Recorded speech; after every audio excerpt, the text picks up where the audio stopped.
Tapi ada something special di sini. Bentuk penolakan mereka sebelum ni berbeza bila Rasulullah menceritakan kisah Isra' Mi'raj ni. Kita dapat lihat daripada paparan sejarah. Sebelum peristiwa ni berlangsung, dengan bahasa mudah, Nabi nak buka mulut saja. Cerita pasal Islam, dakwah pasal Islam, tabligh pasal Islam, mereka mengambil sikap tidak mahu mendengar dakwah Nabi. Seolah daun-daun telinga mereka ni, mereka tutup. Cerita saja pasal Islam, nak tarik saja pasal agama ni, pasal syariat ni, kami tak mau dengar. Sallallahu ala Muhammad, sallallahu ala Muhammad, sallallahu ala Muhammad, sallallahu ala wa yassir li amri wahlul 'uqdatam min lisani yafqahu qawli. Allahumma yassir wa la tu'assir.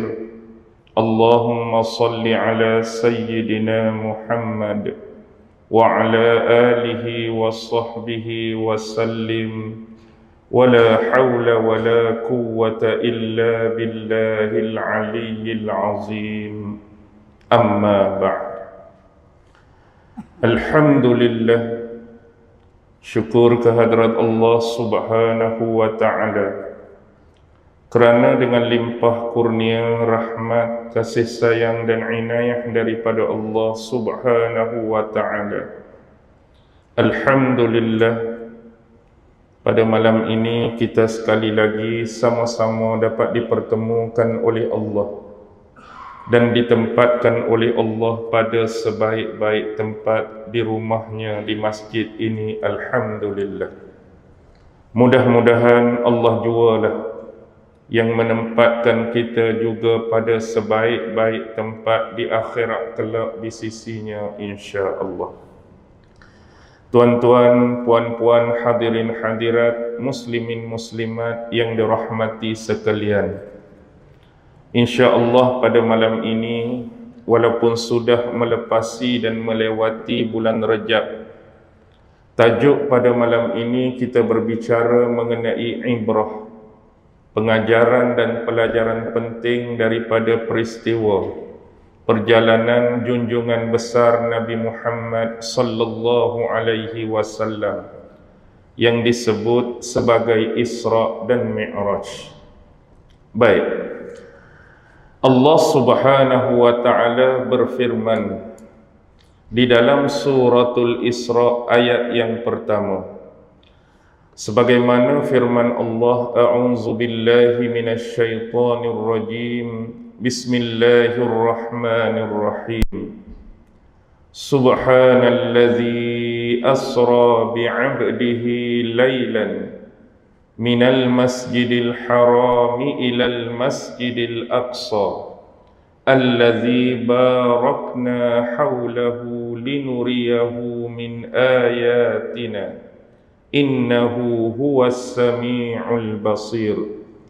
Surah Al-Isra' ayat yang pertama. Apabila kita meneliti surah ini, surah Al-Isra' adalah merupakan surah yang ke-17 mengikut tertib susunan surah-surah di dalam Al-Quran. Dan surah ini juga adalah permulaan, pemula kepada 7 surah-surah musabbihat. Di dalam Al-Quran ada 7 surah yang kita kenali sebagai surah-surah musabbihat, iaitu mana-mana surah yang dimulai kalimah dan perkataannya dengan pengucapan tasbih. Sebagaimana dalam surah Al-Isra' dimulai dengan kalimah dan lafaz subhana, iaitu tasbih, penyucian kepada Allah subhanahu wa ta'ala. Kemudian ada pengucapan tasbih ini di dalam surah Al-Hadid, surah besi, sabbaha lillah. Kemudian ada dalam surah Al-Hasyr, sabbaha lillah. Kemudian ada dalam surah As-Saff, sabbaha lillah. Kemudian ada dalam surah Al-Jum'ah, yusabbihu lillah. Surah At-Taghabun, yusabbihu lillah. Dan terakhir surah Al-A'la, sabbihisma rabbikal a'la. Inilah 7 surah yang dikenali di dalam Al-Quran sebagai surah-surah musabbihat, yang mana dimulai dengan pengucapan tasbih kepada Allah. Surah Al-Isra sebagaimana yang disepakati adalah merupakan surah Makkiyah, yaitu satu surah yang diturunkan kepada junjungan besar Nabi Muhammad sallallahu alaihi wasallam di bumi Mekah. Walau bagaimanapun surah ini tidak sunyi daripada pandangan dan perselisihan pendapat di kalangan ulama. Di dalam menyebutkan beberapa ayat di dalam surah ini termasuk di dalam ayat-ayat Madaniyah. Ya, secara umum surah ini adalah surah Makkiyah. Tetapi ada beberapa ayat di dalam surah Al-Isra ini adalah ayat-ayat Madaniyah. Sebagai contoh di dalam muqaddimah surah ini tafsir Al-Quranil Azim karya Al-Imam Ibnu Katsir menyebutkan ayat-ayat Madaniyah, antaranya ialah ayat 26 Madaniyah, ayat 32 Madaniyah, ayat 57 Madaniyah, ayat 73 sampai ayat 80 adalah ayat-ayat Madaniyah. Dan ini ada perbezaan dengan pandangan Imam Al-Qurtubi menerusi tafsirnya Al-Jami' li Ahkamil Quran. Beliau menyebutkan di dalam muqaddimah surah Al-Isra, ayat-ayat Madaniyah surah Al-Isra ayat 60, ayat 76, ayat 80. Dan ada tambahan daripada Muqatil menyebutkan ayat 107 juga termasuk ayat Madaniyah. Inilah yang disebutkan perbezaan pandangan dan pendapat ulama berkaitan dengan ayat-ayat Madaniyah di dalam surah Al-Isra. Baik, satu-satunya ayat yang menceritakan tentang peristiwa Isra di dalam Al-Quran, bahkan secara khusus di dalam surah ini, adalah ayat yang pertama. Tidak ada lagi ayat lain selain surah ini yang menceritakan tentang peristiwa Isra. Dan baki lagi Allah menceritakan 3 perkara yang penting di dalam surah ini. Sama-samalah kita mengambil faedah dan pengajaran. Yang pertama ialah Allah menceritakan tentang satu golongan, yang mana golongan ini ada sebelum diutuskan Nabi Muhammad sallallahu alaihi wasallam. Mereka adalah golongan Bani Israel, yaitu ketika dahulu mereka adalah golongan yang beriman kepada Allah, golongan yang beriman kepada Nabi mereka, Nabi Musa dan Nabi Harun, golongan yang beriman kepada kitab yang diturunkan kepada Nabi mereka, iaitu Nabi Musa berupa kitab Taurat. Ini adalah sisi kebaikan yang ada pada mereka. Walau bagaimanapun selepas kewafatan kedua-dua Nabi dan Rasul tersebut, bangsa Bani Israel ini banyak melakukan pelanggaran-pelanggaran, terutama dari sudut hukum hakam dan syariat yang telah diterapkan oleh kedua Nabi tersebut sebelum ini. Dan inilah diterangkan oleh Allah supaya kita mengambil pelajaran daripada ciri-ciri, sifat-sifat dan akhlak-akhlak yang dipunyai oleh mereka, supaya hal yang sama tidak berlaku kepada kita di zaman ini. Itu yang pertama. Sebab tu surah Al-Isra nama lain bagi dia ialah surah Bani Israel.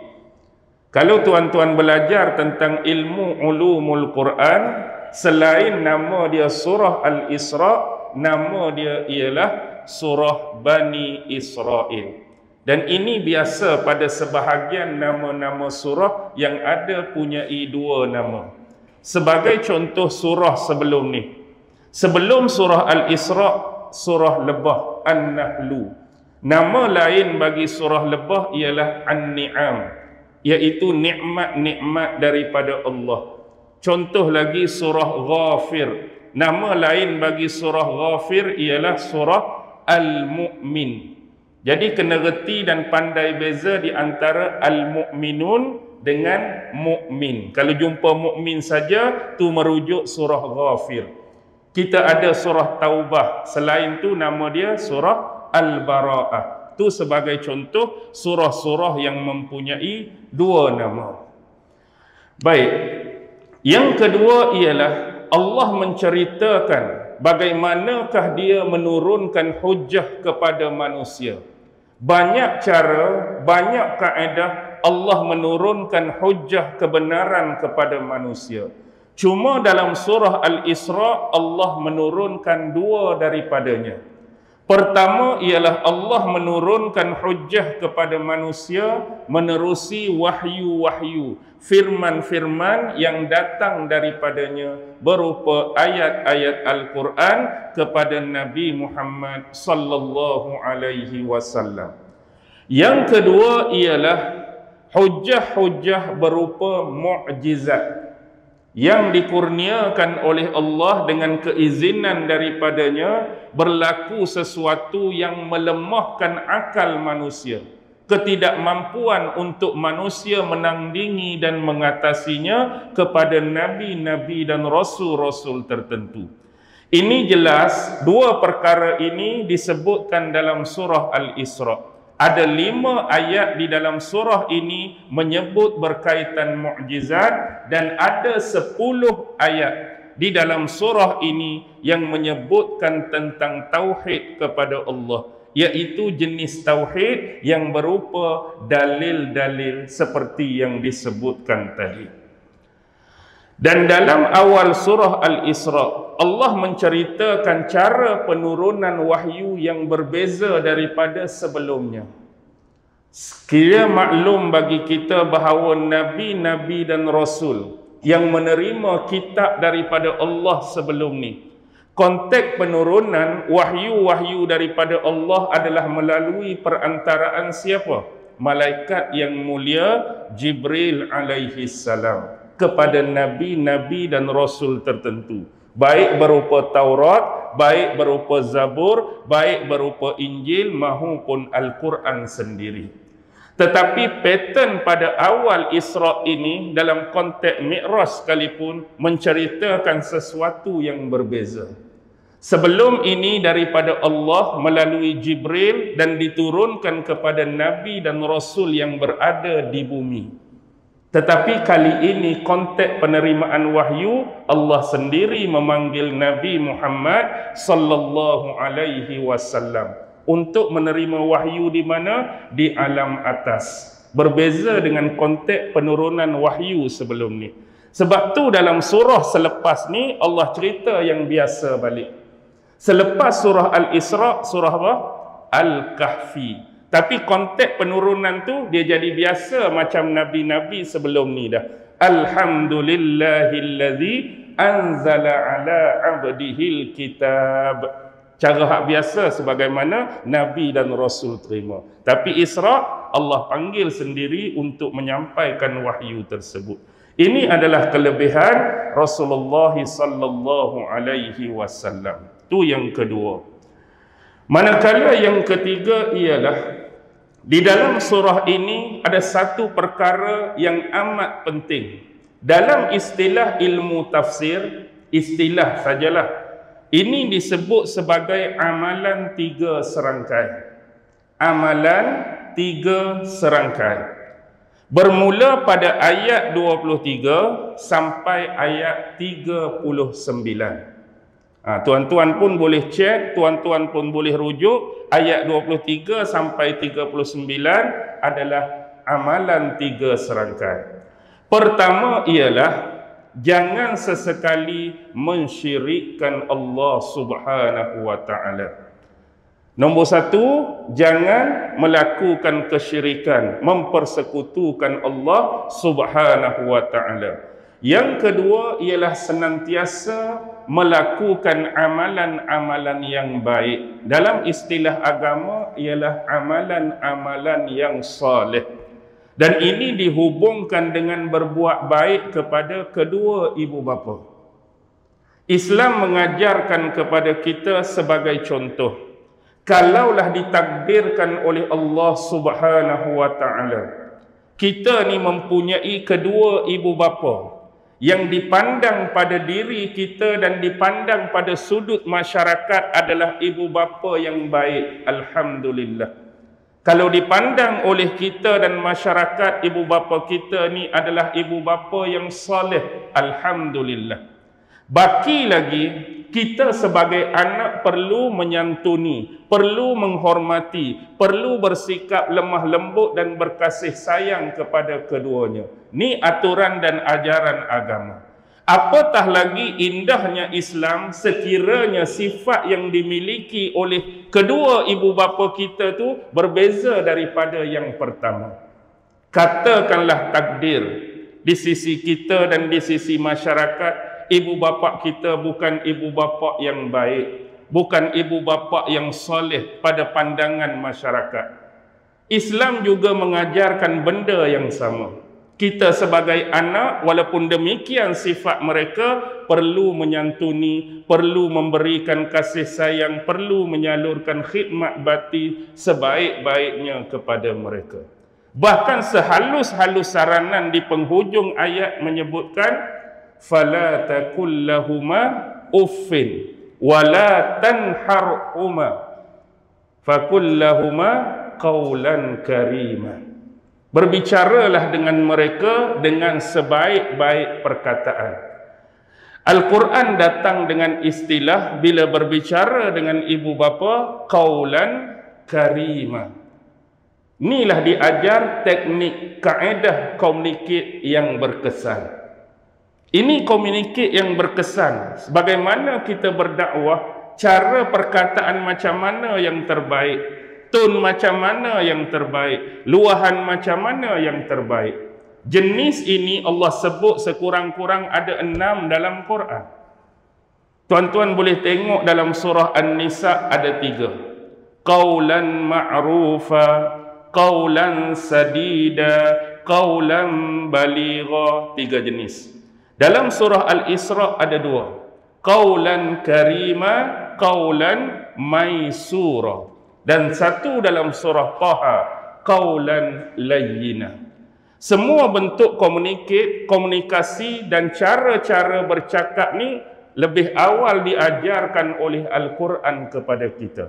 Baki lagi bagaimana kita mengadaptasi dan implementasikan cara kita berkomunikasi dan bercakap dengan individu atau kelompok lain dengan cara yang terbaik. Itu kita bahas di lain kali jenis-jenis tu, bukan jadi tumpuan bahasan kita pada malam ini. Baik, seterusnya berbuat baik kepada kaum kerabat, ahli keluarga yang terdekat dengan menunaikan hak-hak mereka. Memberikan bantuan, pertolongan kepada orang-orang miskin, ibnu sabil dan sebagainya. Dan dalam ayat tu juga menyebutkan jangan membazir, jangan terlampau boros, jangan juga terlampau kedekut. Jangan membunuh jiwa, jangan berzina. Jangan kita ni memberi dalam konteks memberi terlampau kedekut. Nanti kita akan dicela. Dan dalam konteks memberi jangan terlampau berlebihan. Nanti kita akan menyesal. Bab kita nak bantu orang lain ni berpada-pada.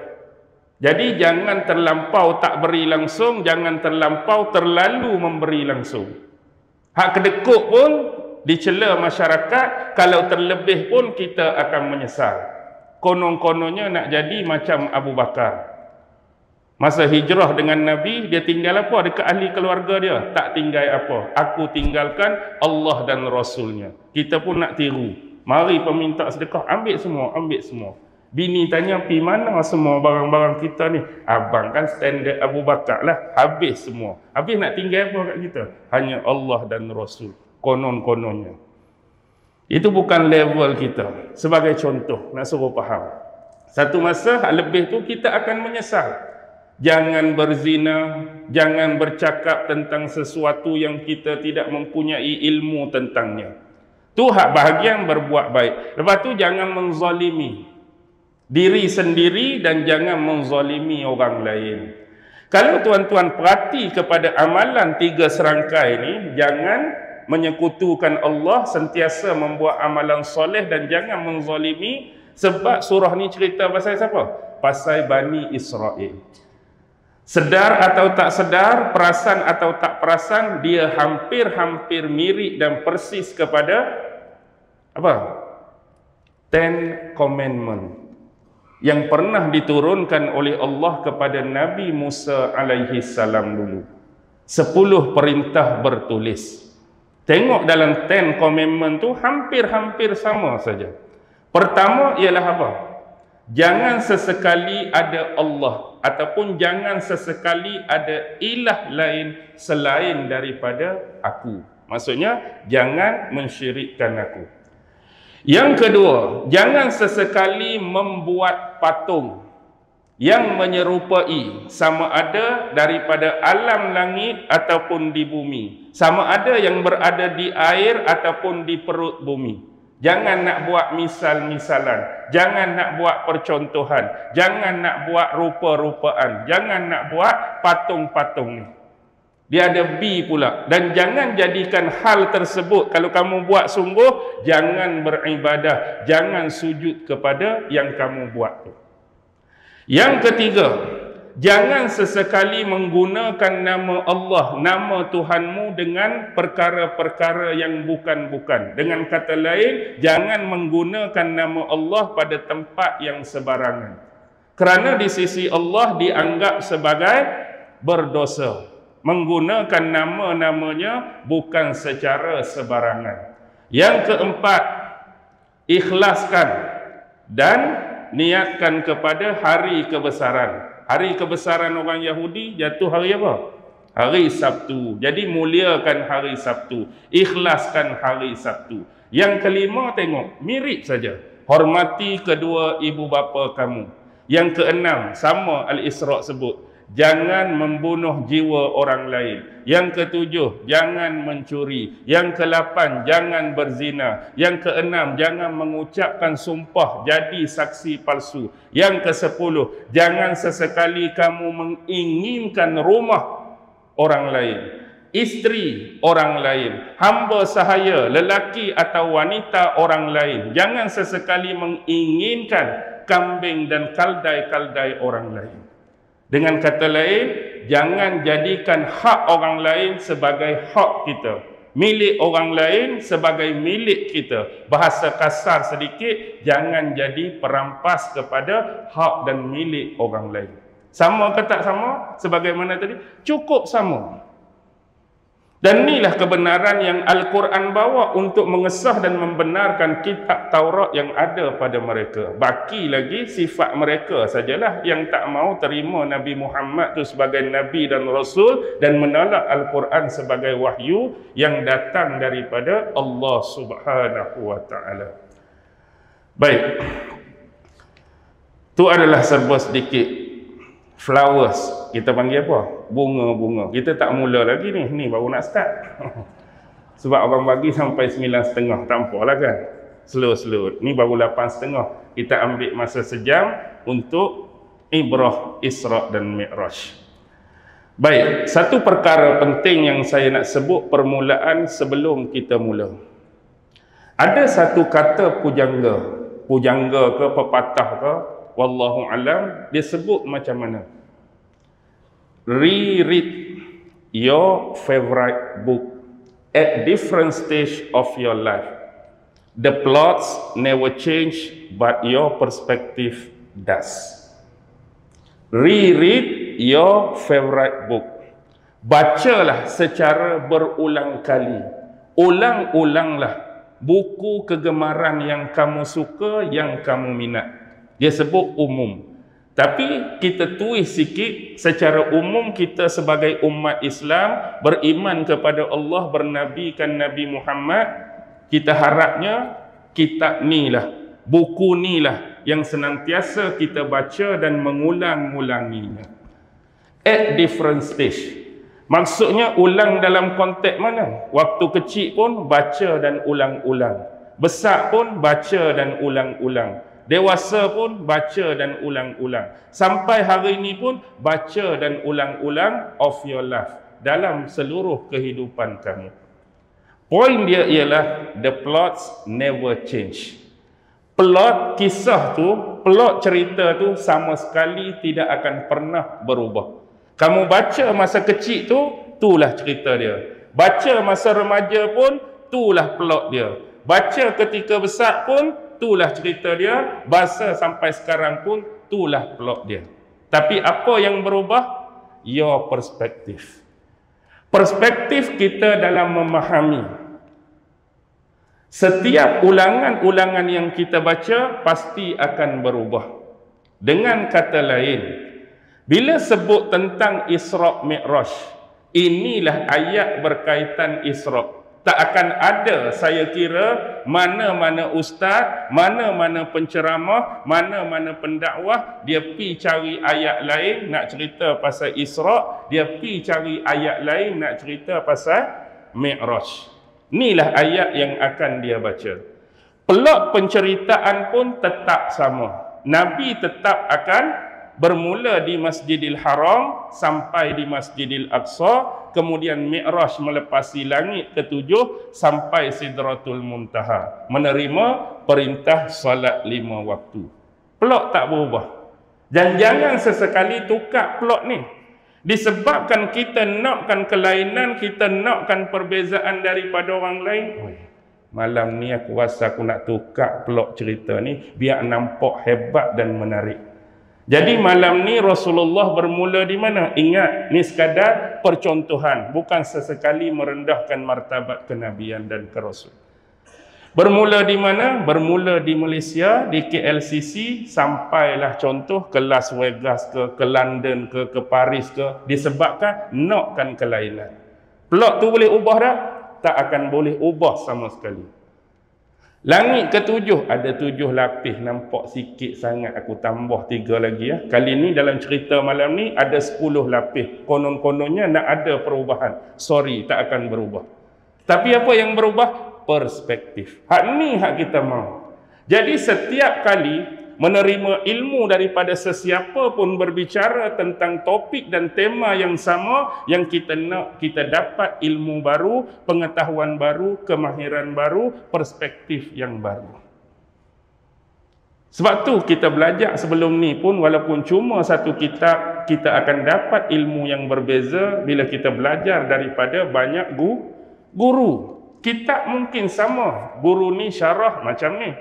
Pi kitab yang sama juga, cari guru ni dia syarah lagu lain. 10 guru, 10 ilmu kita dapat. Itu maksud perspektif yang berbeza. Ayat ada baca mana? Ayat ni.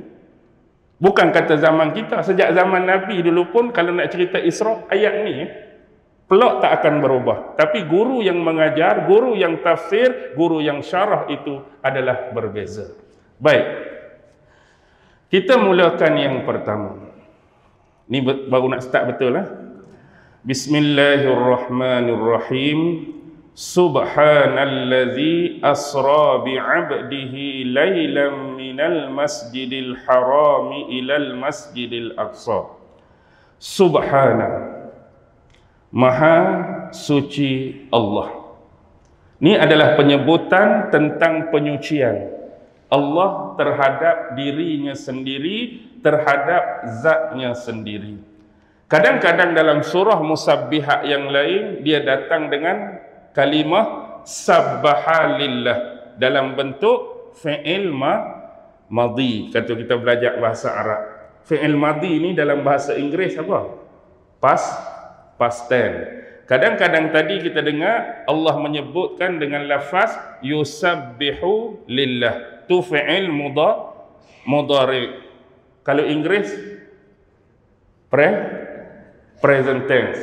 Yusabbihu bukan setakat present tense, tuan-tuan. Yusabbihu present and continuous tense.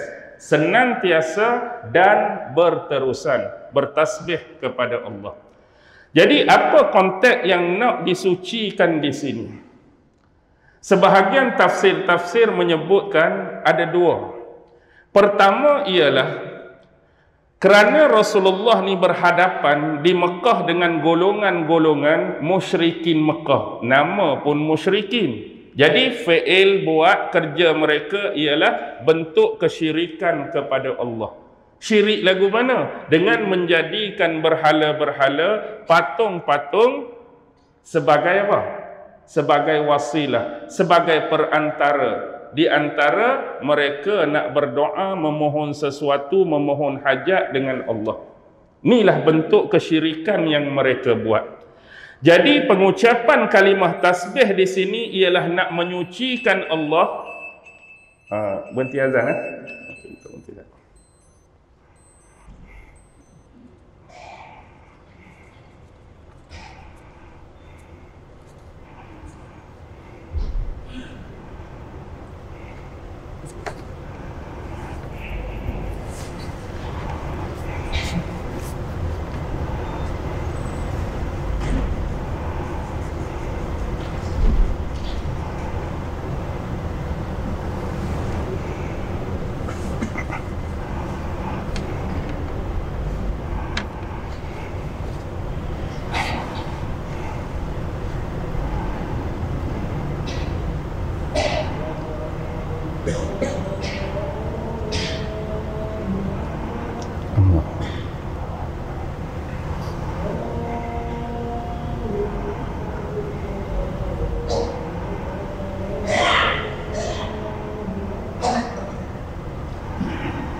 Baik, kita menyambung kembali. Pertama ialah Allah nak menyucikan dirinya dan zatnya daripada golongan-golongan musyrikin Mekah yang telah mensyirikkan Allah.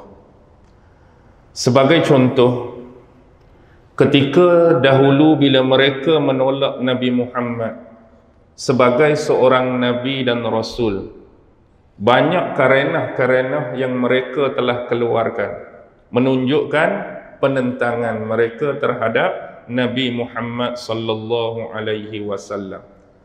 Apa benda yang mereka tidak fitnah pada Nabi?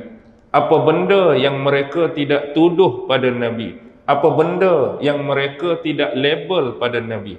Ini adalah bentuk-bentuk assassination character, pembunuhan karakter Rasulullah di sisi pandang masyarakat pada waktu itu.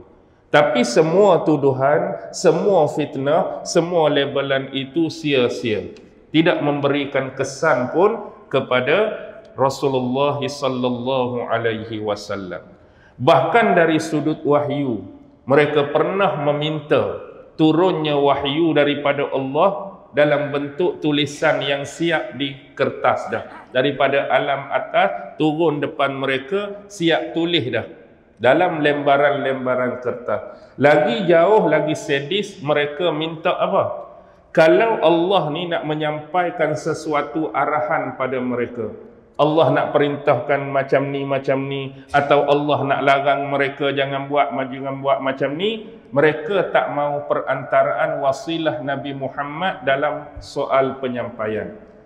Kalau boleh, Allah terus pada mereka, direct kepada mereka. Ni bentuk kontra antara ucapan dan perbuatan mereka.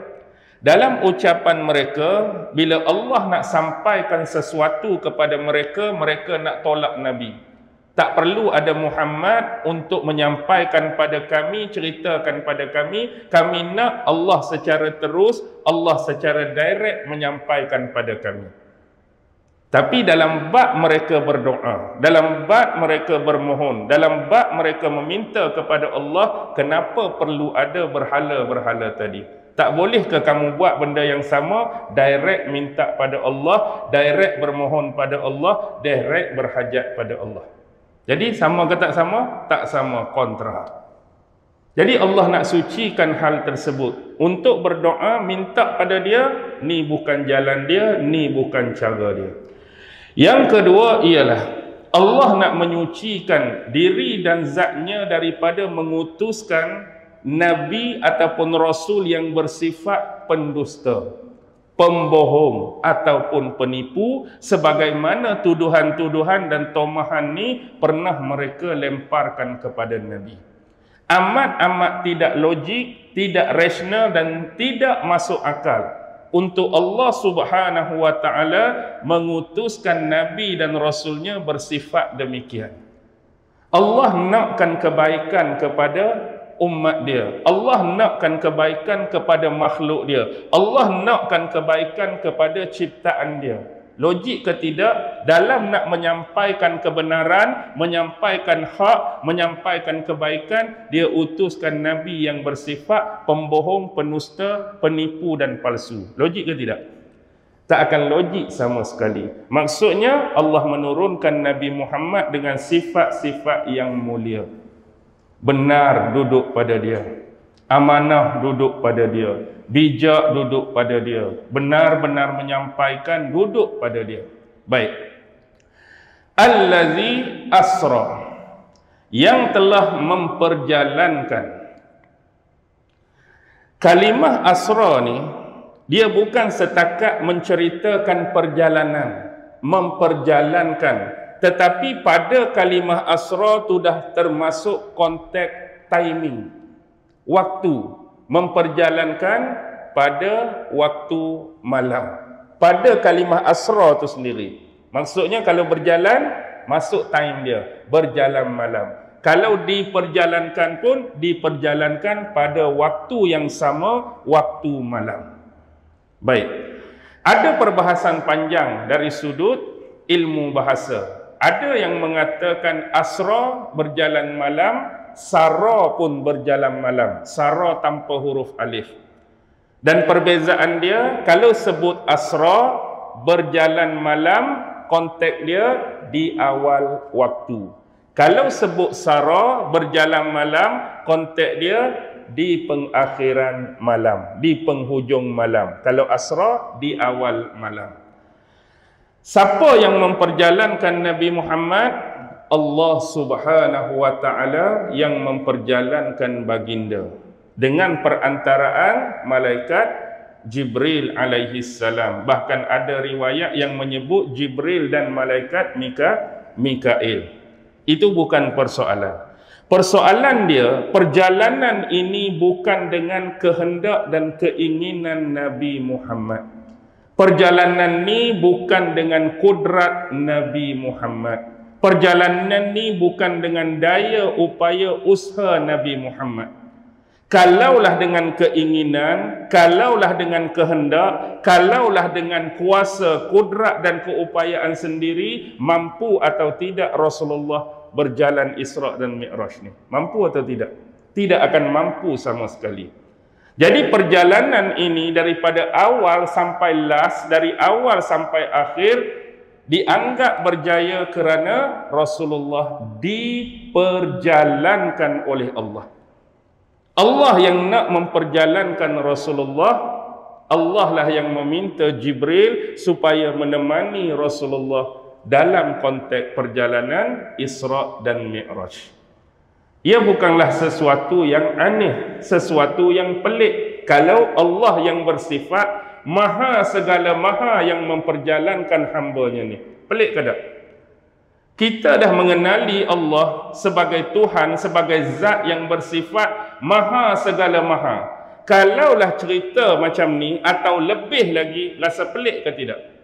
Tak pelik, sebab Allah yang memperjalankan. Sebab tu dulu di pondok-pondok, mahupun kita kata ustaz-ustaz dalam konteks fundamental dan tradisional, selalu membuat, kita panggil apa, kiasan, analogi.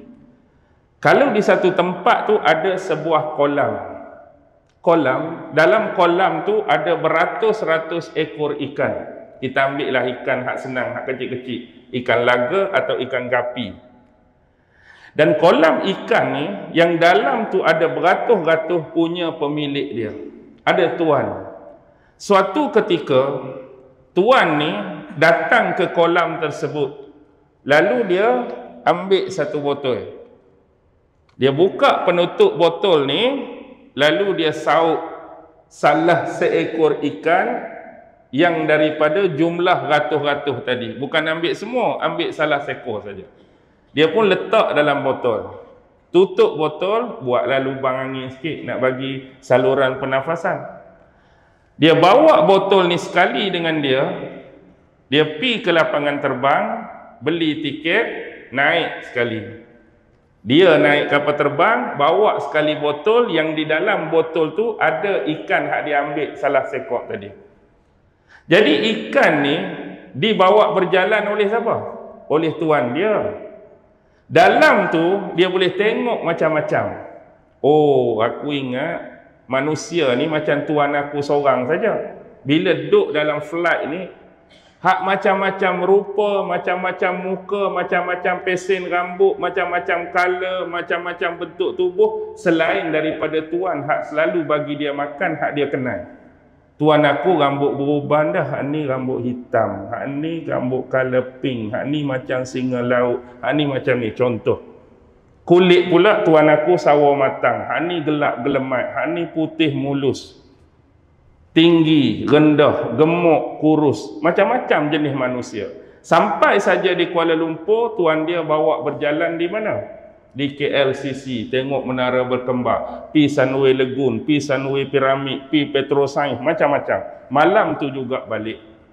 Bila dah balik, buka balik botol, cuah dia balik dalam kolam tadi.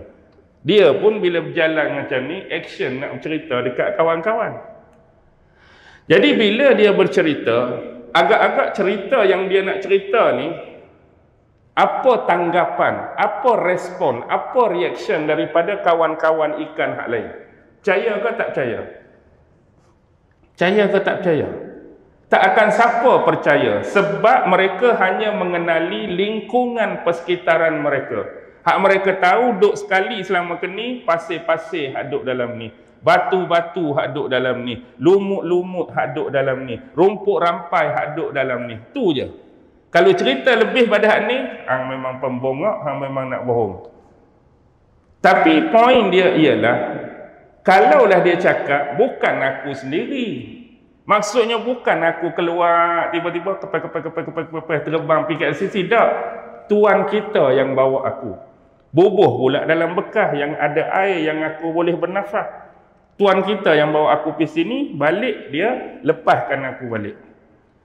Kenapa dia nak cerita? Sebab ni adalah hakikat. Kenapa dia nak cerita? Sebab ni adalah kebenaran yang dia sendiri lalu. Baki lagi bila kamu dengar, wahai ikan-ikan sekalian, kamu nak cakap aku betul ke? Kamu nak cakap aku bohong ke? Hak aku cerita, itulah kebenaran. Hak aku cerita, itulah hak sungguh-sungguh. Hang nak cakap apa, hang nak komen apa, ikut pi. Tapi aku nak cakap ni sebab aku lalu sungguh ni, aku seronok nak cerita pada kamu. Itu gambaran analogi yang selalu guru-guru dan orang tua kita buat perbandingan. Begitulah dengan Rasulullah. Bila Rasulullah ni menceritakan kembali selepas selamat dalam perjalanan ni, apa tanggapan, apa respon daripada masyarakat pada waktu tu? Sekurang-kurangnya ada berapa? Ada 3 grup lahir. Pertama ialah kumpulan yang beriman dan kumpulan yang meyakini sepenuhnya. Dipimpin oleh siapa? Abu Bakar As-Siddiq. Malah dipersoalkan, dipertanyakan kepada Abu Bakar, kamu percaya tak Muhammad cerita sekian-sekian? Kamu percaya tak Muhammad cerita macam ni, macam ni? Kalaulah Muhammad yang bercerita, kalaulah Muhammad yang mengkhabarkan, lebih daripada ni pun aku pasti akan membenarkannya. Sebab itulah Abu Bakar digelar As-Siddiq kerana membenarkan. Dan diikuti oleh sahabat-sahabat yang kuat iman mereka. Percaya sepenuhnya. Yang kedua ialah yang totally menolak, totally menentang, totally tidak mempercayai. Golongan mana? Golongan yang sama sebelum peristiwa ni pun, golongan ni lah duk lawan Nabi pun. Hak tak percaya kat Nabi pun, ada tentang Nabi pun, diketuai oleh Abu Lahab, Abu Jahal, Umayyah bin Khalaf, Utbah bin Al-Walid, Nadhar bin Haris, Uqbah bin Abi Mu'is, Al-Walid bin Al-Mughirah, nama-nama besar. Tapi ada something special di sini. Bentuk penolakan mereka sebelum ni berbeza bila Rasulullah menceritakan kisah Isra' Mi'raj ni. Kita dapat lihat daripada paparan sejarah. Sebelum peristiwa ni berlangsung, dengan bahasa mudah, Nabi nak buka mulut saja. Cerita pasal Islam, dakwah pasal Islam, tabligh pasal Islam, mereka mengambil sikap tidak mahu mendengar dakwah Nabi. Seolah daun-daun telinga mereka ni, mereka tutup. Cerita saja pasal Islam, nak tarik saja pasal agama ni, pasal syariat ni, kami tak mau dengar. Kami tak mau dengar. Bahkan antara sikap mereka yang lain ialah cantas dan sailang. Dari sudut mana? Bila mana mereka melihat Rasulullah cuba menceritakan Islam ni pada individu lain. Mereka tengok Nabi Muhammad duk cerita Islam pada orang ni. Bila berlalu saja Nabi Muhammad, mereka pi sailang, mereka pi cantas. Tadi Muhammad jumpa kamu, dia cerita apa kat kamu? Oh, dia cerita Islam ni macam ni. Jangan percaya, jangan percaya. Tak payah percaya. Orang macam ni tak boleh buat ni, tak payah percaya. Dengar saja boleh. Dia pi sailang. Tapi kali ini cukup berbeza. Bahkan Abu Jahal, Abu Lahab panggil orang ramai-ramai supaya pi dengar cerita Nabi. Pelik ni. Sebelum ni dia sendiri tak mau dengar. Kalau ada orang cerita pun dia pi cantah, dia pi sailang. Pasal apa kali ni beria-ria sangat, seronok sangat nak suruh pi dengar Muhammad nak cerita apa kat kita ni? Kenapa beria dan seronok sangat? Sebab ini satu advantage. Peluang mereka bahawa pertuduhan yang mereka tuduh pada Nabi sebelum ni akan jadi realistik. Antara tuduhan yang mereka tuduh pada Nabi sebelum ni, penipu, pendusta, pembohong, mental tak berapa betul, akan jadi realistik bila kamu dengar ni nanti yang dia nak cerita apa. Sebab dia nak cerita tu, Mekah ke Masjidil Aqsa. Oh, naik atas langit. Sebab advantage tu. Jadi nak suruh orang hak tolak sama ni, memang padanlah kalau kita tuduh tak berapa betul, otak tak berapa ni, mental tak apa ni pun, iya dah. Nakkan benda tu. Tu kelompok yang kedua. Kelompok yang ketiga, dia duduk 50-50. Pasal apa yang jadi 50-50 ni? Sebab untuk menolak, dari sudut nak tolak, mereka hanya ada 50%. Kenapa? Sebab Muhammad yang mereka kenal sebelum ni tidak pernah bercakap bohong. Nak tolak, tapi hak kita kenal, Muhammad tak pernah cakap bohong dengan kita. Daripada dia kecil, daripada dia lahir sampailah dia dakwa dia ni jadi nabi, dia jadi rasul, dia tak pernah cakap bohong. Untuk kita tolak tu payah. Tak akan sama sekali seseorang akan merosakkan dia punya reputasi hanya kerana satu kisah ni dia nak rosakkan reputasi hak dia pegang selama ni. Kalaulah reputasi ni ada pada tuan-tuan. Sekarang ni tuan-tuan umur 50. Dari kecil sampai umur 50, orang-orang di Masjid Khairiyah ni kenal tuan-tuan tak pernah cakap bohong. Mesti tuan-tuan nak jaga legasi, warisan dan reputasi tu. Tapi lama dah orang tak percaya kat aku ni 50 tahun. Malam ni aku nak buat cerita special sikit tapi cerita bohong lah. Dengan cerita ni menyebabkan orang tak percaya dah. Orang tuduh kita penipu dah. Kita nak buat tak benda tu? Sekali-kali kita tak akan buat. Walaupun satu penipuan sebab nak jaga benda tu. Dan benda yang sama juga tak logik pada Nabi. Lama dah al-amin, lama dah amanah, lama dah percaya hanya kerana cerita ni dia nak jatuhkan reputasi dia. Dari sudut kalau dia nak buat cerita bohong. No. Tapi untuk menerima pula, nak tolak 50 sebab dia tak pernah cakap bohong. Tapi nak terima, cerita dia lah pula wow sangat. Wow sangat. Wow sangat tu lagu mana? Pi daripada Mekah ke Masjidil Aqsa, balik malam tu juga. Dua hala tu. Satu hala balik. Tapi kalau tu pun okey lagi. Tapi yang masalahnya naik ke langit tu. Naik ke langit dan dia turun malam tu juga dan balik semula ke Mekah. Tak sampai pun waktu subuh. Itulah wow sangat ni. Walaupun dia tak bohong tapi nak terima pun payah juga ni. Itu yang jadi 50-50. Bahkan lebih jauh keluarnya kelompok yang iman tak berapa kuat. Sehingga mereka ni jadi murtad. Tuan-tuan, ini antara fitnah peristiwa Isra' dan Mi'raj yang berlaku dalam sejarah. Sebahagian daripada umat Islam dah pada masa tu. Tapi kerana iman mereka tak kuat, masih lagi nipis dan goyah, akhirnya mereka dimurtad. Dan kalau kita perhatikan, tiga golongan ni bukan settle pada zaman Nabi. Tapi dia bawa lagi benda yang sama sampai zaman kita. Hak percaya keseluruhan. Semua kami percaya Isra' Mi'raj ada lagi kekal sampai hari ini. Hak tolak semua sekali pun, hak tentang semua sekali pun, tak masuk akal lah, tak logik lah, tak rasional lah, ada juga. Ada juga hak 50-50. Macam-macam lah pesen 50 tu. Hak jenis kalau setakat Isra' atas bumi saja kami boleh terima lagi. Tapi kalau Mi'raj tak boleh lah. Ada pula jenis lagu tu. Dia macam-macam pesen lah hak nombor 3 tu. Ada kalau jenis kami dapat bukti, terbukti setelah dianalisis, diuji, kaji, observation baru kamu terima. Selagi tak dapat dibuktikan, maksudnya kami duduk tengah-tengah. Ada juga style lagu tu. Dia nak bukti dari sudut saintifik pula. Mana nak masuk saintifik dengan mukjizat. Mukjizat akan melampaui saintifik. Dia tak boleh nak tembus. Dia tak boleh nak terobos pun. Okey. Baik. Sekarang ni, yang memperjalankan ialah Allah. Asra bi'abdihi. Asra bi'abdihi. Allah tukar kata ganti bagi Nabi Muhammad dengan menggunakan lafaz hamba. Allah tak sebut dalam ayat ni level dan kedudukan Nabi. Asra bi rasulihi, tidak. Asra bi nabiyihi, tidak. Bahkan kata nama diri Nabi Muhammad pun, Asra bi Muhammadin pun tidak.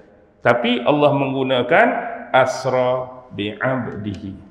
Sama dalam Al-Kahfi, alhamdulillahillazi anzala ala abdihi juga. Stigma, skeptik, penggunaan lafaz hamba di sisi kita, bila sebut hamba tu kita nampak benda tu remeh. Bila sebut hamba kita nampak aib. Bila sebut hamba kita nampak rendah.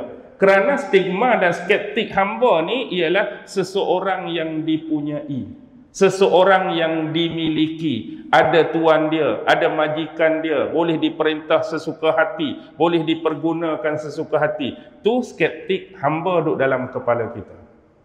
Tapi Allah nak bagi tahu di sini, selepas kedudukan dia yang paling tinggi sebagai Tuhan, sebagai pencipta, sebagai pengatur alam semesta, martabat kita keseluruhan makhluknya adalah hamba. Ingat, hamba di sisi Allah adalah kedudukan yang istimewa, kedudukan yang tinggi, kedudukan yang special.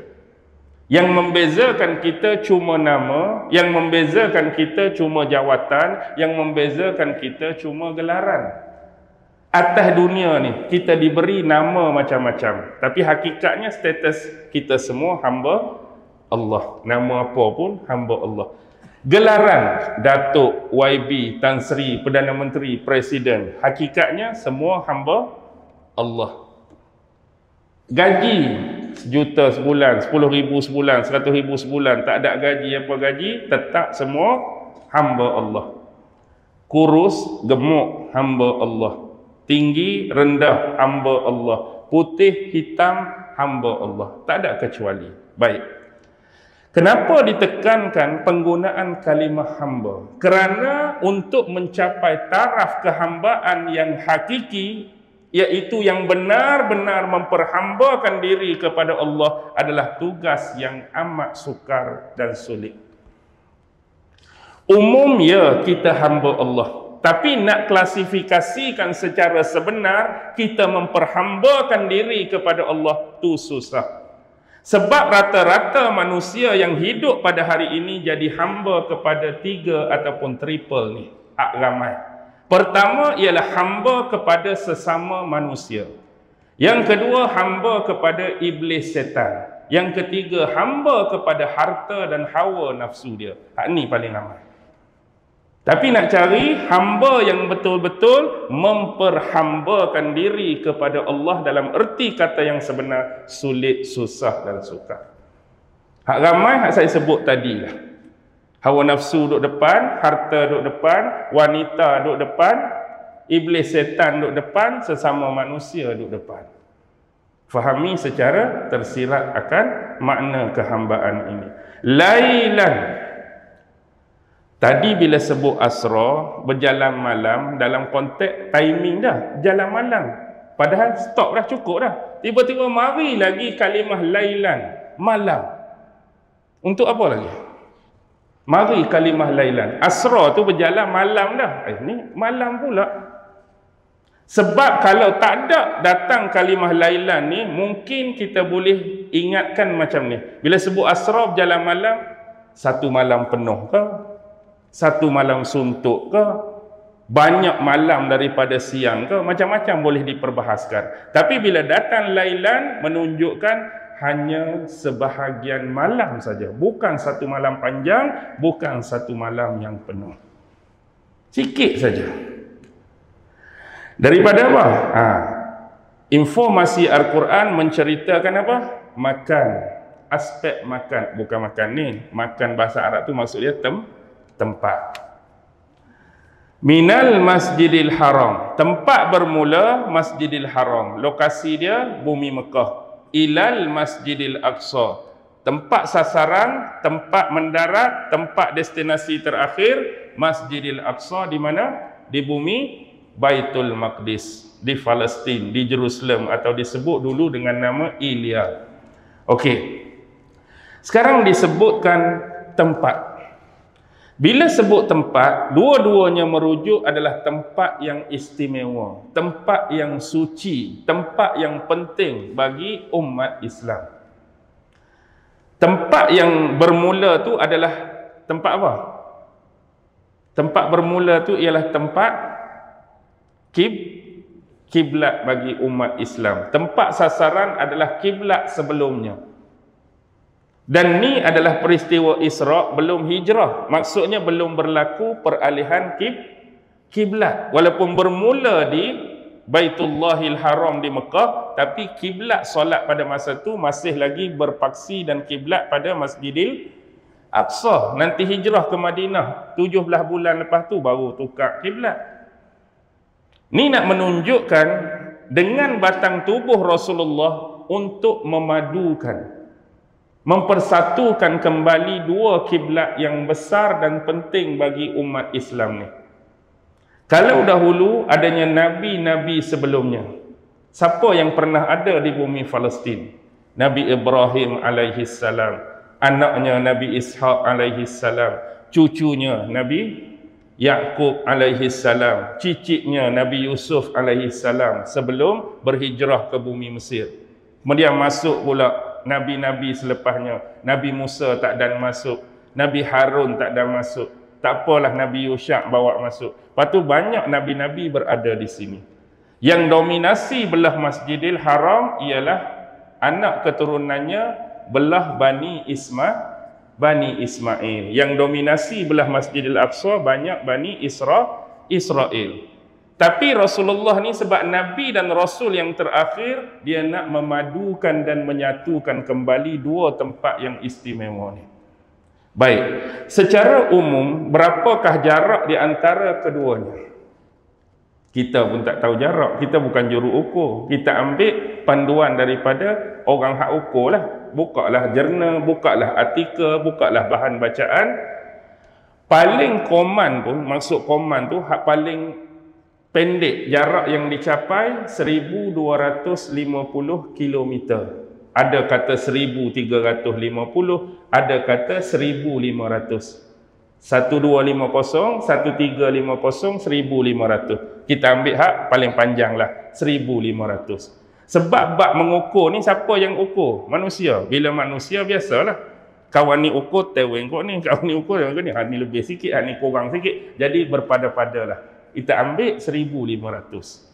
Jadi jarak 1500 km antara Masjidil Haram, Masjidil Aqsa ni, kalaulah kenderaan pada zaman Rasulullah, zaman dulu-dulu, yang dominan nak berjalan jauh ni sama ada unta ataupun kuda. Dan jarak kebiasaan yang pernah mereka lalu dan tempuh, satu hala mengambil masa sebulan. Paling lambat sebulan 10 hari. Rasulullah pi tak balik ke? Balik. Maksudnya kena 2 hala. Maknanya kena pi sebulan, balik sebulan. Kalau paling lambat sebulan 10 hari, balik 2 bulan 20 hari. Tu bahagian bawah saja. Ni macam mana pula? Hak naik ke langit nak turun lagi. Balik malam tu juga. Sebab tu yang jadi tak berapa nak beriman, tak berapa nak percaya ni. Baik. Rasulullah pi naik apa? Naik satu jenis binatang tunggangan. Kenderaan yang bawa Nabi tu nama dia Buraq. Itu kita tak mau cerita panjang lah. Itu 40 kali dengar dah.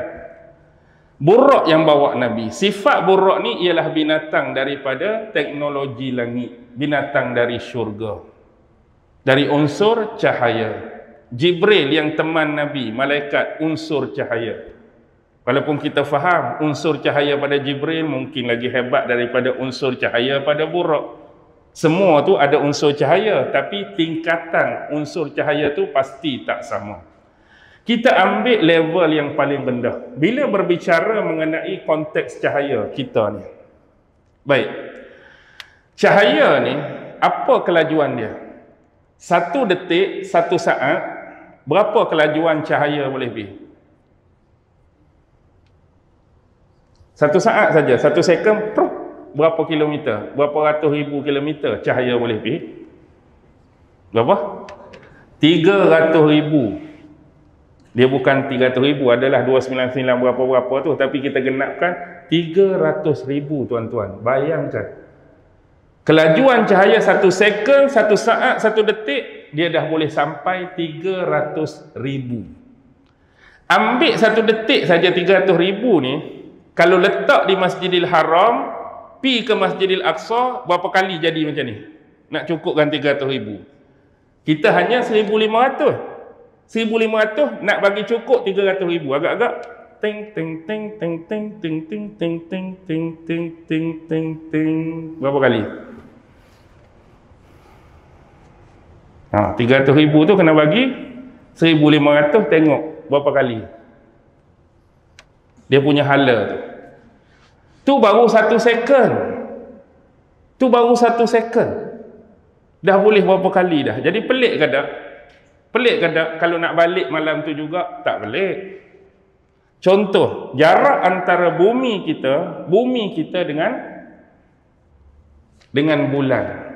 Bumi dengan bulan 350,000 kilometer. Lebih 50,000 saja. Jadi cahaya bulan nak sampai ke bumi hanya perlu 1 second. 1 second 300,000. Kita nak 50,000. Maknanya second yang kedua tu kena belah lagi. Sebab 300,000 tu kita nak 50. Belah berapa kali belah lagi. Ambil sikit hak yang kedua second tu, masuk dalam ni. Maksudnya dah sampai. Matahari nak sampai ke bumi berapa minit? 8 minit. Maksudnya pancaran cahaya matahari yang paling awal kita terima pada setiap pagi, sebenarnya mereka sudah bergerak 8 minit yang lalu lagi. Mereka dah pancar 8 minit yang lalu. Zoom, laju ni. Tak sampai lagi.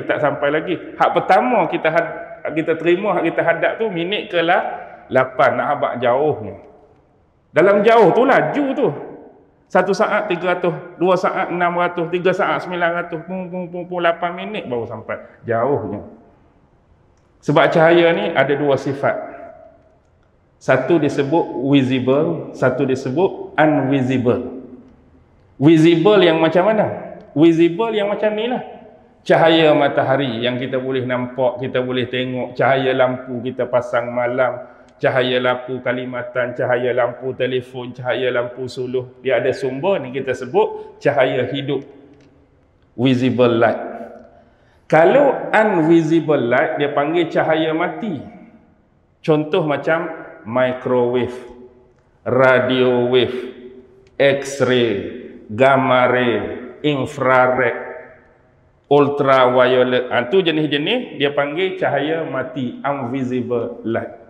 Lepas tu masing-masing ada level dan tingkatan tu. Dia tak sama, hak ni lagi kuat, hak ni lagi power. Sebab tu saya perbandingkan tadi, cahaya daripada unsur buruk mesti tak sama daripada unsur Jibril. Walaupun dua-dua tu ada unsur demikian. Cuma yang jadi perbahasan ialah, kalau kita meletakkan macam ni. Contoh, sebenarnya yang membezakan, apa dia? Perjalanan ni. Kenderaan yang bawa Nabi. Kalaulah malam tu sungguh-sungguh Nabi naik kuda, naik unta, sampai ke tak esok? Memang tak akan sampai. Tapi yang jadi perbezaan tu ialah kenderaan yang bawa Nabi. Dia bukan naik unta, dia bukan naik kuda. Buraq yang bawa dia. Analisis dan observation ringkas yang kita boleh buat. Contoh, kita ambil persamaan masa. Just 30 minit, setengah jam. 30 minit saja. Bayangkan, saya minta tuan-tuan berjalan kaki. Berjalan kaki 30 minit. Berapa kilometer mampu capai? Anggar saja. Kita bukannya nak hak betul-betul. Anggar. Setengah jam jalan, 2 kilometer. Abang tu kata, jalan kaki 30 minit, 2 kilometer. Kemudian saya suruh, sama juga, 30 minit, lari pula. Berlari. Kita double lah. 4 kilometer. Sampai di kilometer yang keempat, saya bagi motor EX5 baru. Minyak penuh, tangki penuh, kunci free. Kita pun meter EX5 berapa? Meter paling tinggi dia berapa? 1.4. 1214. 1214, 30 minit. Agak-agak berapa puluh kilo boleh capai? Letak je. 10, sikit sangat. 1214 ni takkan 10 kilo je. 70, okey, 70. Habis kilometer ke 70, saya sediakan BMW 7 Series. Minyak penuh, kunci siap. Naik saja highway, Kesas ke mana ke, Togombok ke, 24, 26, 24, 26, 24, 26. Berapa ratus kilo agak-agak? Setengah jam. Mungkin beratus-ratus lah, 100 ke 120 lebih lagi. Bila sampai betul-betul depan airport, saya bagi tiket free, tiket percuma, naik flight Boeing 747-400, lapis 2 tu. Kapal terbang pun mula zoom 30 minit, agak-agak berapa ratus kilo boleh pergi kapal terbang, 30 minit. Jauh lagi, mungkin 200-300 kilo. Kemudian mendarat di mana? Di Changi Airport, Singapura. Tukar pula Concorde, bukan kapal terbang biasa, Concorde. Concorde tak boleh nak mendarat tempat kita, Changi boleh. Naik Concorde. Pastinya berbeza dan lebih laju daripada Boeing tadi. 30 minit, sampai di Pulau Diego Garcia. Kata MS-370 hilang itu, kebetulan lah. Dah 30 minit dia kata, sini ya 30 minit. Kita turun sini. Turun sini, dah pangkalan Amerika kan, pinjamlah FA-18 Hornet sekejap. Jet pejuang dia hak baru tu, tak kira lah Mirage ke Typhoon ke, ikut tuan-tuan. Serung setengah jam pula dengan FA-18. Lagi laju tak? Lagi laju. Sampai di depan pintu pagar NASA. Bagi pula tiket free. Okey, hang nak naik ke bulan, nak try. Okey, naik ke bulan. 30 minit juga. Agak-agak tak tahu ke mana lah, bahasa mudah, tak tahu ke mana. Jadi dia punya rumusan ialah cepat atau lambat, laju atau perlahan, yang membezakan masa dan jarak ialah kenderaan yang bawa kita.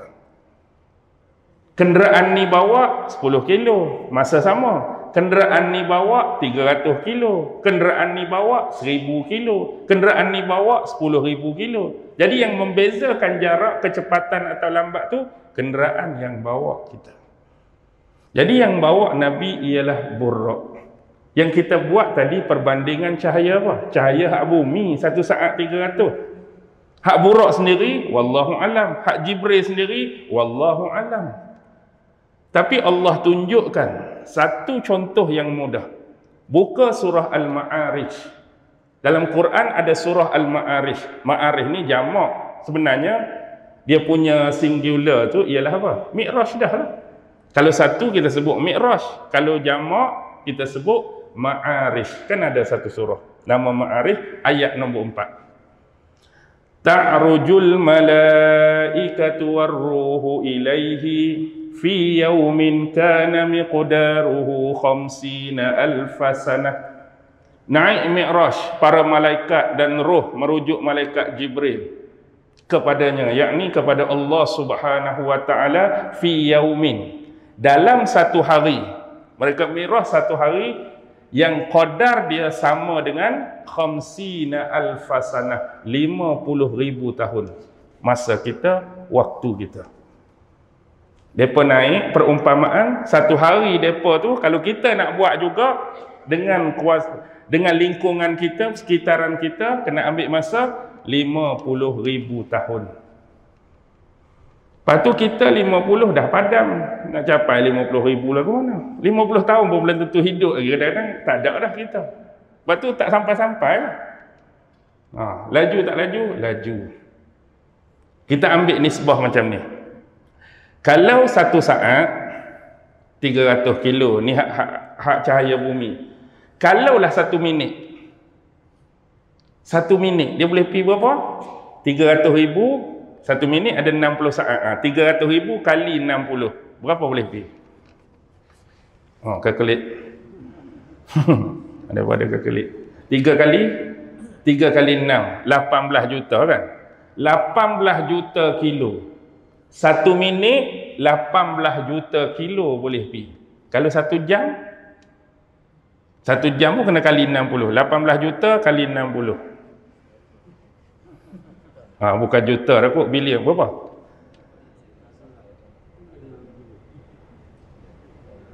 $18 juta kali 60. 1 bilion 80 juta kilometer. 1 bilion 80 juta kilometer. Satu hari 1 bilion 80 juta kali 24. Berapa? Lambat 25 bilion 920 juta kilometer. Satu hari 25 bilion 920 kilometer. Agak-agak kalau kita ni duduk di Masjid Khairiyah, satu hari tu 25 bilion 920 kilometer. Sampai di mana? Tak tahu nak habaq. Sampai tahap satu hari tu aku ni duduk mana tak tahu ni. Orang pun tak ada, apa pun tak ada. Dah. Raksasa lepas dah. Atromen lepas dah, semua dah lebih lagi. Contoh nak habaq. Tak tahu ke mana. Tu kelajuan. Pastinya Jibril berbeza. Baik. Sifat yang Nabi cerita tentang Buraq. Buraq ni lebih besar daripada apa dalam hadis? Lebih besar dari Kaldai. Kaldai ni dongki. Dan lebih kecil dari Bighal. Maksudnya Buraq tu kita kena letak tengah. Kaldai duduk bawah. Sebab dia lebih besar dari Kaldai, lebih kecil dari Bighal. Bighal tu apa Bighal? Habib Ramli sebut tu lah, bodoh macam baral tu. Bodoh macam baral. Bighal ni ialah kacukan kuda dan Kaldai. Anak hak lahir tu ialah Bighal. Kuda dengan Kaldai, yang lahir tu Bighal. Jadi Buraq ni kecil daripada Bighal. Satu lagi istilah, titik pada huruf ba tu buang, titik tu naik atas. Jadi huruf apa? Jadi huruf nun. Satu lagi nighal. Satu Bighal, satu nighal. Bighal induk kuda jantan, kuda betina, anak lahir Bighal. Kalau nighal induk Kaldai jantan kacuk dengan kuda betina, hak lahir nighal. Boleh beza? Tukar jantina induk tu. Kuda jantan, Kaldai betina, Bighal lahir. Kaldai jantan, kuda betina, hak lahir nighal. Tu istilah. Tukar titik ba naik atas jadi nun. Ada juga orang tanya, biasalah, budak-budak muda, otak pun muda, kadang-kadang advance pada kita. Kita pun tak terfikir apa dia tanya. Dia bukan nak mempersoalkan. Dia kata, boleh tak kalau Nabi tak naik Buraq? Maksud dia bila dia tanya lagu tu, kita expect kalau Nabi tak naik Buraq, Nabi nak berjalan lagu mana? Pasal apa Jibril tak peluk Nabi terus, tak kilik Nabi terus, terbang terus? Ni budak-budak punya otak lah. Budak-budak remaja. Maksudnya dia tak mau Buraq, maksudnya Jibril peluk Nabi, kedakap Nabi, terbang terus, ataupun dah Jibril besar letak atas tengkuk dia tu, pegang. Kenapa kena ada Buraq-Buraq? Saya nak jawab apa? Saya pun tak tahu. Tak, memang saya tak tahu, tapi budak buat soalan biasalah. Maksudnya kenapa pakai Buraq? Lepas tu dia cerita pasal apa Jibril tak buat macam ni. Jadi soalan tu perlu jawapan ke tak? Tak payah jawapan dah. Soalan yang tak ada faedah kita pakai. Tapi tak ada faedah pun sebab dia nak tahu, dia tanya. Tanyalah hang nak tanya. Tapi jawapan tak ada lah. Tak ada tu bukan apa, sebab aku yang tak tahu. Kalau ada orang tahu, tolong jawab lah. Okey. Di sini juga mengajar kita satu benda. 6 minit lagi. Saya galik ni. Isra' saja baru ni. Mi'raj tak tahu ke mana lagi ni. Maksudnya kena mari lain kali. Okey. Sifat Isra', kalau kita punya apa tu? Kita nak print, printer kita kan, kalau kita nak print dia minta nak horizontal ke nak vertikal. Horizontal, vertikal. Kalau Isra' horizontal ke vertikal? Melintang. Horizontal. Kalau Mi'raj bagi bunyi Tamil sikit, vertikal. Horizontal, vertikal. Okey, satu melintang, satu menegak. Contoh, bila sebut Mi'raj, kita tinggal dulu Isra'. Bila sebut Mi'raj, Allah cerita Mi'raj ni dalam apa? Surah Bintang, surah An-Najm kan. Kisah pertemuan Jibril dengan Nabi Muhammad.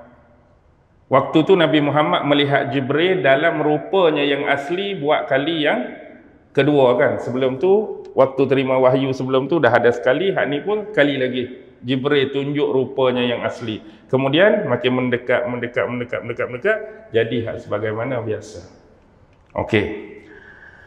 Bila sebut Mi'raj, satu benda tuan-tuan, bila Rasulullah mula meninggalkan bumi, pastinya meninggalkan apa dia? Sahabat-sahabat di bumi, musuh-musuh di bumi, orang yang beriman kepadanya di bumi, termasuklah orang yang menentang dan menolaknya di bumi. Konteks bila Rasulullah Mi'raj, bumi ni akan nampak makin besar ke makin kecil? Makin kecil. Kita naik, kita akan nampak bumi akan jadi makin kecil. Dia punya falsafah ialah, apa sahaja problem, apa sahaja masalah yang melingkungi dan menghambat kita. Macam-macam Rasulullah hadap ni. Nak berdakwah susah, nak sebarkan kebenaran susah. Semuanya di bumi yang Rasulullah tengah tinggalkan sekarang ni. Ketika Mi'raj itulah. Di situlah Rasulullah diterima oleh sahabat yang beriman. Di bumi ni jugalah Rasulullah ditolak oleh mereka yang menentang Nabi. Dituduh macam-macam pun di bumi inilah. Hak sedih gembira pun di bumi inilah. Tapi bila Rasulullah Mi'raj, bumi yang macam-macam tadi yang Rasulullah tinggalkan akan semakin kecil. Kerana Rasulullah berhadapan dengan pemberian dan anugerah Allah yang lebih besar. Jadi bila nak terima hadiah, nak terima pemberian, nak terima anugerah daripada Allah yang lebih besar dan mengembirakan hati Nabi ni, dunia hak tinggal makin kecil. Tak terasa dah hiruk pikuk, hambatan-hambatan masalah, dia jadi kecil dah. Tapi cuba tuan-tuan bayangkan, hak kecil ni lah hak kita duk bergaduh sesama kita setiap hari. Hak Nabi tinggal, hak Nabi nampak makin kecil ni, kita lah, akulah yang paling hebat. Di mana? Kita duk sembang sini. Akulah yang paling terror di sini. Aku paling kaya. Aku paling ramai pengikut. Aku paling ramai follower. Aku segala-galanya. Bunuh orang tu, fitnah orang ni, cincang orang ni, sepak orang ni, tampak orang ni. Di mana? Di sini. Segala-galanya hebat bagi kita di sini. Kalaulah diandaikan saya pemunya kepada alam semesta ni. Saya pemunya kepada alam semesta ni. Dan kalau kita lihat gambaran yang Rasulullah bagi, antara arasy Allah, kerajaan Allah dengan bumi ni umpama apa?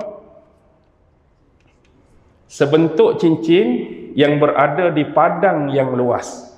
Tu perumpamaan. Padang tu takut spesifik sangat. Jadi kita buat stadium lah.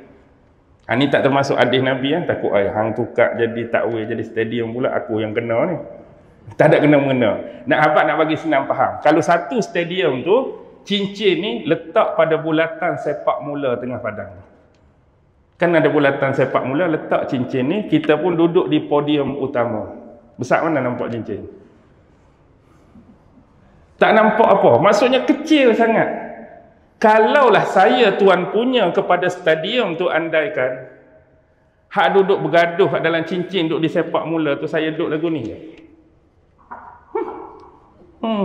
Tak ada kerja lain mereka ni. Kita duduk besar atas stadium. Kita punya stadium.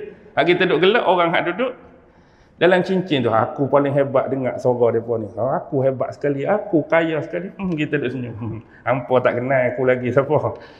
Aku pemilik stadium tu. Hang duduk dalam sepak mula baru. Kalaulah boleh diandaikan demikian.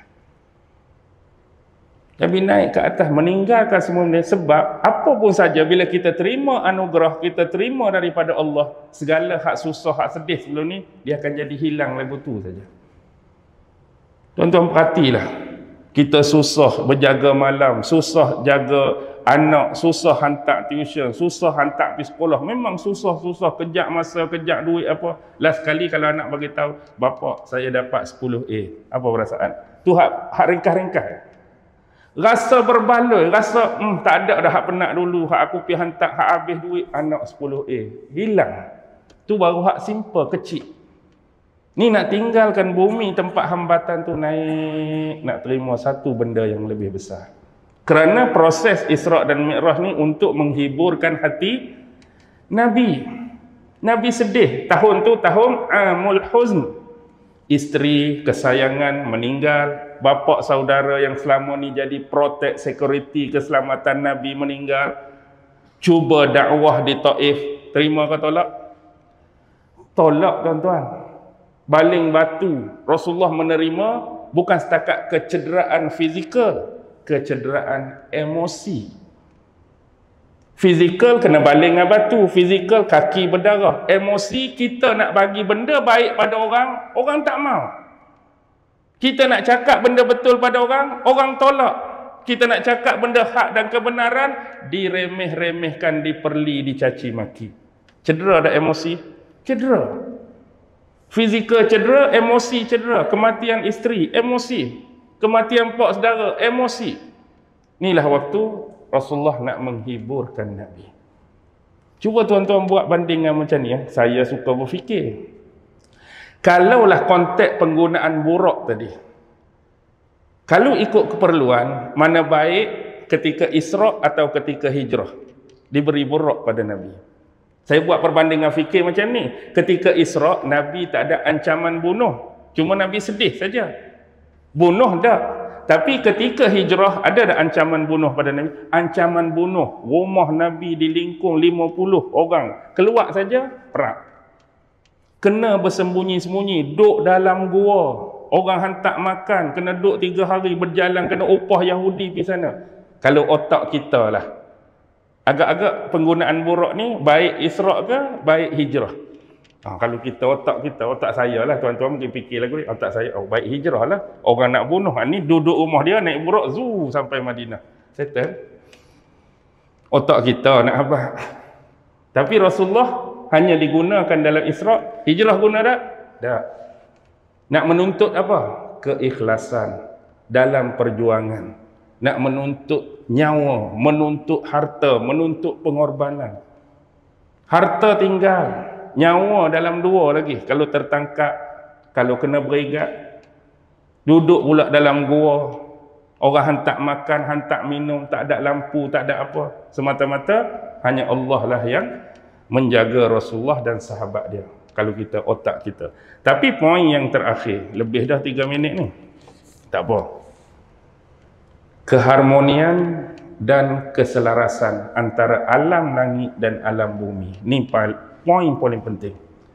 Apa pun dalam hidup, kalau kita nak bahagia, kita nakkan keharmonian, kita nakkan keamanan, kita nakkan keselesaan, harus diselaraskan perintah alam atas dengan konteks practicality di alam bumi.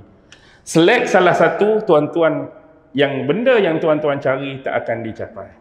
Nak cari tenang tak dapat, nak cari bahagia tak dapat, nak cari keamanan tak dapat. Keselarasan. Contoh kita kata, alam atas memerintahkan kita solat. Kita di bumi buat sungguh solat. Dapatlah apa yang Tuhan nak. Alam atas perintahkan puasa. Kita puasa. InsyaAllah dapat apa yang kita nak. Sebab diselaraskan. Tapi kalau Allah suruh solat, kita hari-hari tak semayang. Allah suruh puasa, bulan Ramadan tak tahu ke mana. Allah suruh berkahwin, kita berzina hari-hari. Allah suruh minum halal, arak kita togok hari-hari. Adakah kebahagiaan yang kita dapat? Kebahagiaan palsu ya, buat-buat seronok. Tapi dalam tu tak akan ada benda tu kalau kita tak selaraskan. Itulah sebab kenapa hari ini dengan sistem yang ada kita tak capai ketenangan yang hakiki. Kerana kita tak selaraskan antara atas dengan di bumi. Analogi yang paling mudah macam ni. Kalau tuan-tuan beli laptop atau komputer baru, biasanya kita akan bubuh apa? Nak bagi operation tu berjalan. OS dia kan, sistem operation system dia tu. Apa nama dia software tu? Microsoft. Memang dia dibuat kena bubuh Microsoft. Hak asli, hak sebenar, bukan hak duplicate, bukan hak tiru-tiru, bukan hak copy paste, bukan hak pirate, bukan hak jual tepi jalan. Bubuh hak asli, insya-Allah. Nisbah kata hak ni pun manusia buat. Tapi nak kata bubuh hak asli, dia punya operasi tip-top, dia punya operasi cun. Taik A keluar A, taik B keluar C, taik C keluar C. Gambar okey, main game puas hati. Tapi kalaulah software, aku beli hak RM5 tepi jalan. Nama apa? Microsoft juga. Bubuh hak tu. Nasib baik, okey. Nasib tak baik, tekan A keluar apa? Tekan A keluar D. Apa cikai sangat ni? Tekan A keluar D. Tekan Z keluar B. Tengok bila hak pirate. Game hak gambar elok-elok, orang tu jadi rupa lain dah. Sebab crash. Tak best ni lagu ni. Kereta dah jadi lori ni. Sebab dia dah jadi berbalang-balang. Macam-macam. Mungkin hang, mungkin apa. Sebab pirate. Jadi dia punya operation tu tak berjalan dengan baik. Sebab software dia tu. Software dia apa? Al-Quran. Software dia apa? Sunnah. Tak amal Al-Quran, tak amal sunnah dengan mengambil sistem lain atas nama sekular ke, atas nama liberal ke, atas nama pluralisme ke, atas nama nazisme ke, atas nama komunisme ke. Hak ni yang jadi tak ada ketenangan dan bermasalah. Sebab kita sedang menjadi apa? Sedang menjadi Tuhan-Tuhan baru. Kita menuhankan benda-benda tadi, menggantikan yang original, menggantikan yang sebenar. Kita cuba mencari kepuasan, ketenangan, try buat sekular. Tenang sekejap, tak jadi. Hak ni tak puas hati, dia buat liberal. Tak puas hati juga. Hak ni dia buat komunis. Tak puas hati juga. Feminis. Tak puas hati juga. Lepas tu kau dia pih apa semua. Puas hati ke tak puas hati? Lah sekali semua tak puas hati. Lepas tu di mana kedamaian, ketenangan sebenar, kecuali dengan software dia. Selaraskanlah keharmonian alam langit dan alam bumi, nescaya selesai masalah. Hal ni kena letak sungguh-sungguh. Yang kita jadi bermasalah sebab tak selaraskan benda ni dengan betul. Kita tak mau pakai pun software yang Allah bagi. Kita nak hak manusia sama jenis macam kita yang buat, yang atur. Faham-fahamlah. Itu sisi tersirat. Sisi hak tersurat sungguh 9.38 saya kena berhenti. Tak boleh buat apa dah tu. Saya pun tak sarapan malam ni. Tak lagi orang nak sarapan. InsyaAllah kita jumpa lagi ya. Mudah-mudahan. Jadi saya terpaksa stop di sini. Mungkin kita boleh ambil beberapa ibrah, pelajaran daripada perspektif yang berbeza. Mudah-mudahan adanya kebaikan untuk diri saya yang berbicara, dan seterusnya mudah-mudahan ada kebaikan kepada tuan-tuan dan puan-puan sekalian sepanjang perbahasan kita pada malam ini. Wabillahi taufiq wal hidayah. Wassalamualaikum warahmatullahi wabarakatuh. أعوذ بالله من الشيطان الرجيم بسم الله الرحمن الرحيم اللهم إنك تعلم أن هذه القلوب قد اجتمعت على محبتك والتقت على طاعتك وتوحدت على دعوتك وتعاهدت على نصرة شريعتك فوثق اللهم رابطتها وأدم ودها واهدها سبلها واملأها بنورك الذي لا يخبو واشرح صدورها بفيض الإيمان بك وجميل التوكل عليك وأحيها بمعرفتك وأمتها على الشهادة في سبيلك إنك نعم المولى ونعم النصير وصلى الله على سيدنا محمد وعلى آله وصحبه وسلم والحمد لله رب العالمين. الله أكبر.